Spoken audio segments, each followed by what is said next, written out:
مسند امام احمد میں صحیح سند کے ساتھ 7352 نمبر. اب ذرا تھوڑی کڑوی باتیں شروع ہونے لگی ہیں، لہذا تحمل اور تسلی کے ساتھ آپ سن رہے ہو کہ پہلے اتنی کڑوی، اب ذرا زیادہ کڑوی. کہ آپ صلی اللہ علیہ وسلم نے یہ دعا کی، اللہم لا تجعل قبری وثنا یعبد، اے اللہ میری قبر کو ایسا بت نہ بننے دینا کہ لوگ اسے پوجنا شروع کر دیں. یہ آپ صلی اللہ علیہ وسلم کی دعا.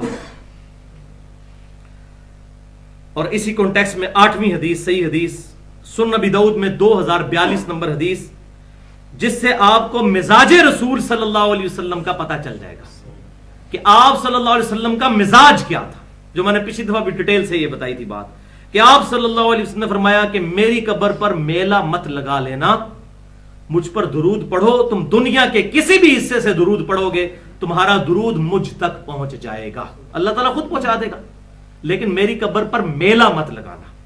یہ ہے مزاج آپ صلی اللہ علیہ وسلم کا.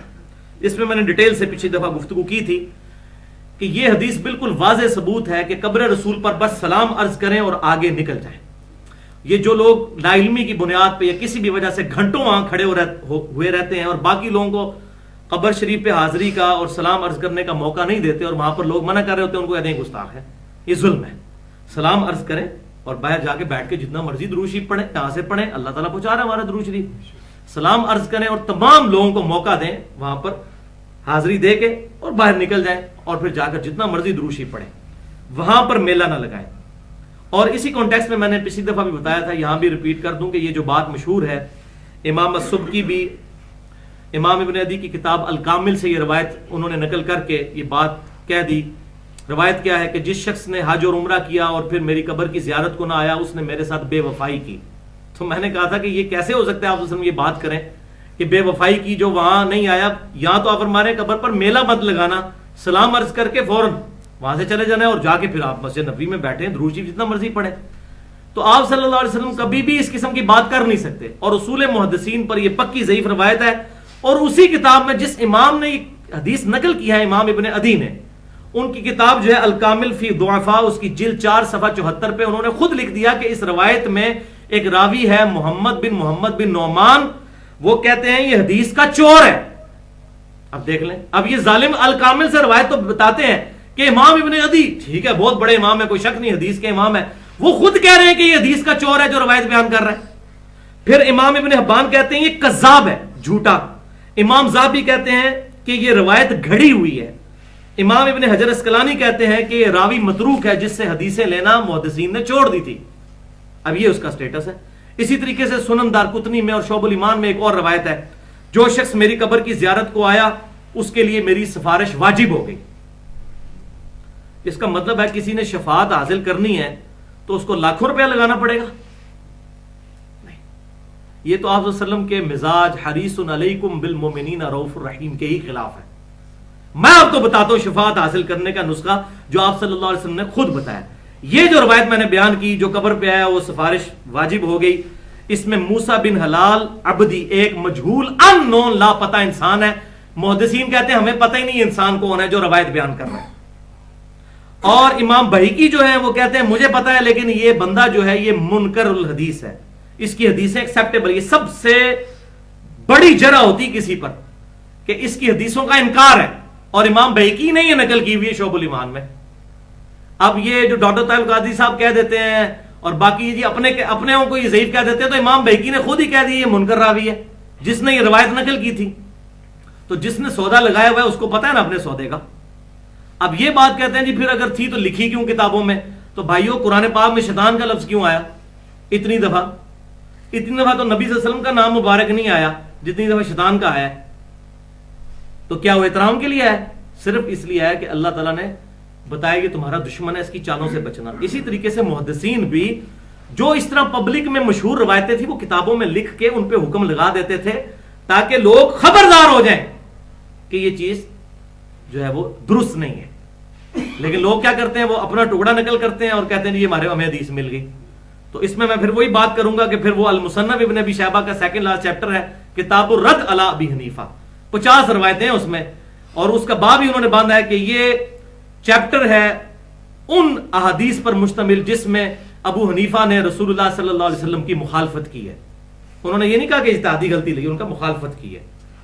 تو وہ کہتے ہیں نہیں یہ تو روایتیں اس میں ضعیف ہیں. ڈاکٹر طیب القادری صاحب بھی کہہ دیتے ہیں جناب روایتیں ضعیف ہیں. تو آپ تو صحیح اور ضعیف کے فرق کو نہیں مانتے. اب آپ کو یہ یاد آ گیا کہ ضعیف ہے اور صحیح ہے. تو یہ جو ہے نا میٹھا میٹھا ہاپ ہاپتے کوڑا کوڑا تھو نہیں، دوگلی پالیسی نہیں. ہماری فیور میں بھی کوئی روایت ہوگی ہم نہیں پیش کریں گے.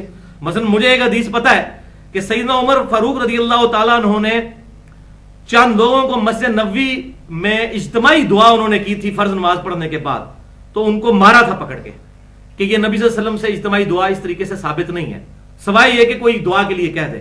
فرض نماز کے بعد اجتماعی دعا ثابت نہیں ہے، اپنی اپنی دعا کرنی ہے وہ آپ کریں. لیکن اس میں ایک راوی مجہول ہے اور اس کا پتہ نہیں ہے. لیکن ہم بھی بےمانی پہ اتر آئے تو ہم کہیں جی دیکھیں یہ حدیث تو ہے نا، حضرت عمر نے کٹ لگائی ہے، ایسی بھی تہاڈی لاواں گے تو زیادتی والی بات ہے. ہم نہیں پیش کریں گے جب اس کی سند ہی ٹھیک نہیں ہے. کیوں پیش کریں؟ ہم نے اللہ کو جان دینی ہے. لیکن مولوی جو ہے یہ بالکل نہ ڈر اور بے خوف ہو جاتے ہیں. ان کا مقصد صرف اپنا لقمہ کتاب و سنت کے منہ میں ڈالنا ہوتا ہے. بات ماننی کوئی نہیں ہوتی، اپنا لقمہ کتاب و سنت کے منہ میں ڈالتے ہیں. اپنی آخرت کی فکر نہیں کرتے کہ خدا کے لیے اس طرح کی چیزیں بیان کر کے تم دنیا میں تو واہ واہ کروا لو گے، آخرت میں کیا بنے گا؟ اب مجھے یاد آ گئی بات میں یہیں پر عرض کر دیتا ہوں.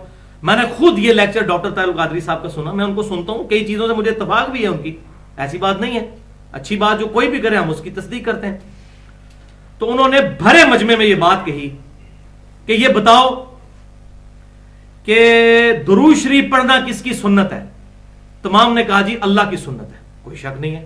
ان اللہ و ملائکتہ یصلون علی النبی. پھر انہوں نے کہا کہ یہ بتاؤ کہ نماز پڑھنا کس کی سنت ہے؟ تو سب نے کہا کہ نبی صلی اللہ علیہ وسلم کی سنت ہے. اب آگے انہوں نے جو ڈینجرس رزلٹ نکالا وہ کہتے ہیں اے دسو منو کہ اللہ دی سنت زیادہ افضل ہے کہ نبی صلی اللہ علیہ وسلم دی سنت زیادہ افضل ہے. استغفر اللہ. تو آپ دیکھیں یہ کس طریقے سے مولوی جو ہے وہ دھوکہ دیتے ہیں پبلک کو. اچھا عوام سلیم الفطرت ہوتی ہے، اب عوام چپ کر گئی. عوام کو تو اپنی آخرت کی فکر ہے نا، مولوی کو تو فکر نہیں. وہ تو چندے میں سے بھی پیسے نکال لیتا ہے. وہ دوسرا آدمی تو ڈرتا ہے مسجد میں جناب کوئی کام کرتے ہوئے بھی، لیکن مولوی تو نہ ڈر ہوتا ہے. وہ کہتا بولو نا کہ نبی دی سنت افضل ہے کہ اللہ دی سنت افضل ہے. اب لوگ ڈر رہے ہیں کہ اگر ہم کہتے ہیں کہ جی اللہ کی سنت افضل ہے تو درود شریف نماز سے افضل ہو جائے گا، اور اگر ہم کہتے ہیں کہ نماز درود شریف سے افضل ہے تو پھر نبی کی سنت اللہ کی سنت سے افضل ہو جائے گی. جائیے تو کیڑے پاسے جائیے؟ بند گلی میں اس نے چھوڑ دیا. پھر وہ کہتا میں بیٹھے ہاں کبو یعنی میں ذمہ داری لے رہا ہوں. تو پھر لوگوں نے کہا جی کہ اللہ کی سنت ہی افضل ہے. کہا ہاں جی، اس سے پتا چلا درود شریف پڑھنا نماز سے افضل ہے. وَلِعَاذُ بِاللَّهِ تعالی. اب ایسے علماء کو ہم کیا کہیں؟ کیا کہیں ان کو؟ حالانکہ اس بندے کو بات کرتے ہوئے شرم نہیں آئی کہ بخاری اور مسلم کی متفق علیہ حدیث ہے. ابن مسعود رضی اللہ تعالیٰ عنہ کہتے ہیں ہم نے نبی صلی اللہ علیہ وسلم سے خود پوچھا کہ بتائیے اللہ کو سب سے بڑھ کر محبوب عمل کون سا ہے؟ تو آپ نے فرمایا بندے کا وقت میں نماز کو قائم کرنا. لیکن بخاری اور مسلم ہدایت کے لیے کدھر پڑھنی ہے؟ مطلب کی باتیں نکالنی ہے، پھر اپنا لقمہ ڈالنا شروع کر دینا. اور یہ بےمانی ہے کہ اگر ایسے لوگوں کو ننگا نہ کیا جائے. یہ بات یاد رکھیے، جتنا کتاب و سنت کو بیان کرنا ضروری ہے اتنا ہی ضروری ہے جو لوگ کتاب و سنت کے نام پر لوگوں کو دھوکہ دے رہے ہیں ان کو ننگا کرنا. امر بالمعروف و نہی عن المنکر. اور بخاری اور مسلم میں جو مومن کی 3 نشانیوں میں سے ایک نشانی یہی ہے کہ دوستی اور دشمنی دونوں اللہ کے لیے، خالی دوستی نہیں. تو دشمنوں کو بھی ننگا کرنا ہے. وَلِعَاذُ بِاللَّهِ تَعَالَى.